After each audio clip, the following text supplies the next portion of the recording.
To add photos to your crafts with Mod Podge, print the photo out on regular printer paper. Use a craft knife to cut out the part of the photo you want to put on your item. If you used an inkjet printer, make sure the ink is dry first.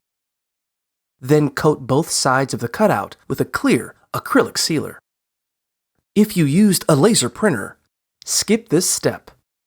Use a foam brush to apply a thin coat of Mod Podge to both sides of the photo and wait for it to dry. Add a thin layer of Mod Podge to your craft item.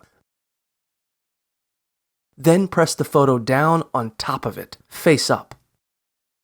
Smooth out any wrinkles or bubbles with a rubber roller.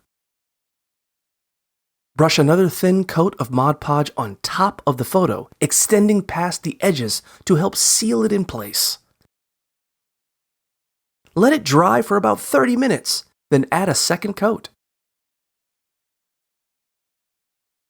Let the Mod Podge dry completely before adding other decorations or displaying your project.